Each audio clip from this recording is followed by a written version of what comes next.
শুক্রবারে জুমার সালাতে যে ফরজ 2 রাকাত সালাত প্রথম রাকাতের পরে বা প্রথম রাকাতের মধ্যে যদি কারো অজু ছুটে যায় তাহলে কি করণীয়? এখানে ওনার কয়েকটা অবস্থা হতে পারে, ওই এক একটা অবস্থার উপর এক এক রকম ভিত্তি। যেমন ওনার যদি অজু ছুটে যায়, ধরে নিলাম প্রথম রাকাতে অজু ছুটে গেছে, উনি জুমার সালাত পড়ছিলেন, তো উনি অজু করে এসে দেখলেন যে এখনও দ্বিতীয় রাকাতের রুকু পর্যন্ত উনি পেয়ে গেছেন, রুকু থেকে দাঁড়াবার আগ পর্যন্ত পেয়ে গেছেন।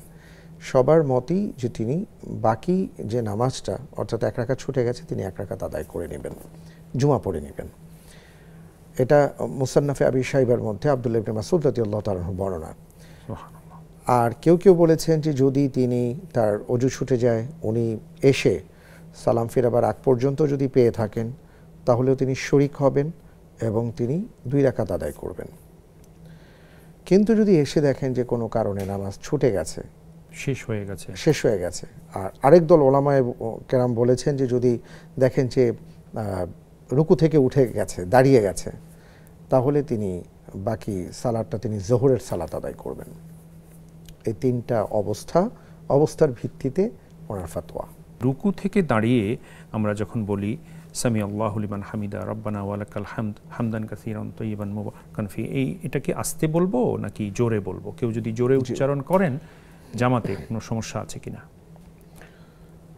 আসলে আমরা নামাজে কতটুকু স্বরে পড়ব এটা সুন্নাতে এসছে, সেটা হলো যে আমরা এতটুকু আওয়াজ করে পড়ব যেটা আমারটা আমি শুনতে পাই। এটা আমরা অনেকেই প্র্যাকটিস করি না, বা আমরা ভাবি যে মনে মনে পড়তে হবে। মনে মনে পড়লে আসলে এটা পড়া হয় না, এবং এটাকে পড়াও বলে না। আপনি মনে মনে পড়লেন বা মনে মনে চিন্তা করেছেন, এটা এক জিনিস, পড়াটা আরেক জিনিস। যে উচ্চারণটা আমরা করব সেটা আমারটা আমি শুনতে পাচ্ছি কিনা, এতটুকু আওয়াজে আসলে পড়ার নিয়ম, অস্ফুট শব্দ। জি, তো এই কারণে আমরা ওটা উচ্চস্বরে রব্বানা লাকাল হামদ ওয়ালাকাল হামদ এটা বলবো না, কিন্তু এতটুকু স্বরে বলবো, সুরে বলবো যেটা আমি শুনতে পাচ্ছি, আমারটা আমি শুনতে পাচ্ছি।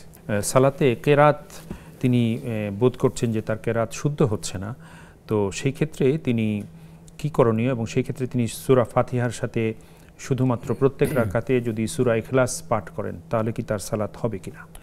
উনি খুব গুরুত্বপূর্ণ একটা বিষয় বলেছেন, যেটা আমাদের অসংখ্য, আমরা বলবো যে যারা আমাদের নামাজি আছেন অনেকের মধ্যেই সমস্যাটা, সেটা হলো নামাজে অশুদ্ধ তেলাওয়াতের মধ্যে অশুদ্ধতা একটা ভয়াবহ সমস্যা।